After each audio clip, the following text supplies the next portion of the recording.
আসসালামু আলাইকুম রহমতুল্লাহ। সুখচরে আপনাদের সকলকে স্বাগতম। ইতিপূর্বের ভিডিওতে আমরা বিদেশি কৃত্রিম প্রজনন কোম্পানি এবং আমাদের বাংলাদেশি কিছু কৃত্রিম প্রজনন কোম্পানির মধ্যে ডিফারেন্সগুলো দেখাইছি, যে এখানে বাংলাদেশি কোম্পানি এবং বিদেশি কোম্পানিগুলোর মধ্যে আকাশ পাতাল তফাৎ।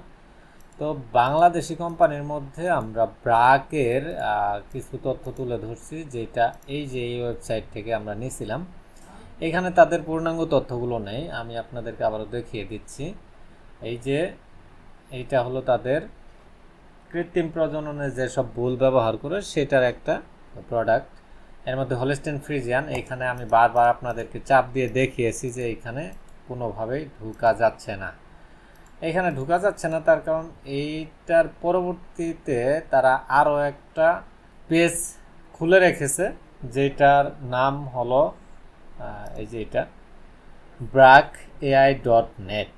এইখানে তাদের কৃত্রিম প্রজনন সম্পর্কে সকল তথ্যগুলো দেওয়া আছে।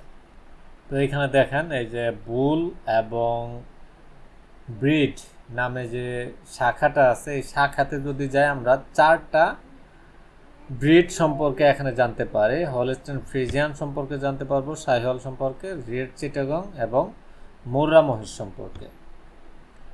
এইখানে আমরা যেহেতু সকলেই প্রায় বেশিরভাগই হলো গাভীর খামারি, তো আমি এই যে গাভীর হলস্টেইন ফ্রিজিয়ান এখানে চাপ দিচ্ছি। এখানে চাপ দেওয়ার সাথে সাথে হলস্টেইন ফ্রিজিয়ানের যে পেজের অংশটা সেইখানে চলে যাবে। এইখানে তারা প্রথমে হলস্টেইন ফ্রিজিয়ান সম্পর্কে কিছু তথ্য শেয়ার করেছে এবং বুল সম্পর্কে সামান্য কিছু তথ্য শেয়ার করেছে। এখানে দেখতে পাচ্ছেন একটা বুলের ছবি এবং তার কিছু বেসিক তথ্য এখানে শেয়ার করা আছে। তবে এখানে তারা যেটা শেয়ার করছে এটা মূলত একটা সাধারণ তথ্য হিসেবে আমরা বলবো। তার কারণ দেখেন, আমরা বিদেশি যে কোম্পানিগুলো কথা বলছিলাম, এই যে এটা হলো তাদের প্রথম পেজ বুল সম্পর্কে। এইখানে যদি আমি হারমোনিতে চাপ দেই, হারমোনিতে চাপ দেওয়ার সাথে সাথে আমরা যেটা পাবো সেটা হলো এর প্রিডিগ্রিটা পেয়ে যাবো। এখানের মায়ের, বাপের, দাদি আর নানি এই সকলেরই তথ্যটা এখানে দেওয়া আছে। তো এখন আপনি যদি এই যে হারমোনির বাবার সম্পর্কে তথ্য জানতে চান, এই যে এইখানে যদি আপনি চাপ দেন, চাপ দেওয়ার সাথে সাথে এর বাবার তথ্যতে যাবে। এর বাবা হলো লিডস। তো লিডসের বাবার সম্পর্কে যদি জানতে চান বা মায়ের সম্পর্কে জানতে চান, এই যে এখানে ড্যাম, এটা হলো ওর মা, লিডসের মা, এবং শাইর, এটা হলো লিডসের বাবা। তো শাইরের এখানে যদি চাপ দেন, এইটা হলো লেকার, লিডসের বাবা। এইভাবে প্রায় 8টা 9টা পর্যন্ত পুরুষ পর্যন্ত এবিএস চলে গেছে। কিন্তু ব্রাকেরটা দেখেন এইখানে কি তথ্য দিচ্ছে এই বুল সম্পর্কে, এর বুল সম্পর্কে কিছু সামান্য তথ্য দিয়ে রাখছে, বেসিক তথ্যটা আর কি দিয়ে রাখছে। এর বাবার নাম হলো ব্রুস 5324। এই যে আমরা এবিএস এর এখানে যেটা পাইছি, প্রিডিগ্রিতে যে সাইড দেওয়া আছে, এখানে চাপ দেওয়ার সাথে সাথে তার বাবার তথ্যতে চলে গেছে। কিন্তু ব্রাকে কিন্তু ওই সিস্টেম করে না, এখানে বাবার তথ্য দিছে, এখানে 100বার চাপ দিলেও এটা আসবে না।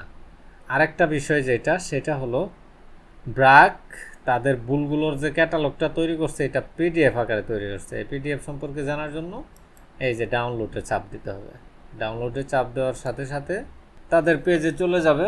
55টা পাতা আছে, এখানে তাদের বুল সম্পর্কে বেসিক তথ্যগুলো তারা শেয়ার করছে। যেমন এই যে হলস্টেইন ফ্রিজিয়ান 100 সম্পর্কে প্রথমে তারা তাদের বেসিক তথ্যগুলো শেয়ার করেছে। 183 সকল তথ্য এখানে দিতে পারে নাই, বেসিক তথ্যটাই দিছে। আমরা যারা একদম সাধারণ খামারি আছি তাদের জন্য খুবই গুরুত্বপূর্ণ জানা। তার কারণ আপনি যখন আপনার গাভীটাকে প্রজনন করাবেন, ধরেন আপনার গাভী প্রজনন করানোর জন্য তাকে বললেন যে 184 বা 185 সিমেন্ট দিতে বললেন, সে দেখলো যে তার কাছে নাই। এখন তারপর আপনি কোনটা দেখবেন? আপনি চাইলে 183 দিতে পারেন, 332 নাম্বার বুলের বীজ দিতে পারেন। এটা খুবই ভালো একটা জাত, এটা নতুন একটা জাত, নতুন বলতে 2020 সালে আনছে। তো এইটার মায়ের রেকর্ড হলো 54 লিটার। তো এই ভুলের তথ্যগুলো আমরা যারা খামারি তাদের জানা থাকা দরকার। এই যে এবিএস এরা যেভাবে তথ্যগুলো শেয়ার করছে, তার কারণ প্রতিযোগিতায় টিকে থাকতে হলে প্রতিযোগীর চেয়ে ভালো তথ্যটা শেয়ার করতে হবে, প্রতিযোগীর চেয়ে ভালো অবস্থানে থাকতে হবে। বাংলাদেশে যেহেতু ব্যবসা করতেছে, এগুলো দরকার পড়তেছে না, যার কারণে কিন্তু তারা এই তথ্যগুলো ওইভাবে শেয়ার করে না। তবে অন্তত ব্র্যাক যে তথ্যটা শেয়ার করতেছে, এই তথ্যটাও কিন্তু আমাদের জন্য খুবই গুরুত্বপূর্ণ ভূমিকা পালন করে।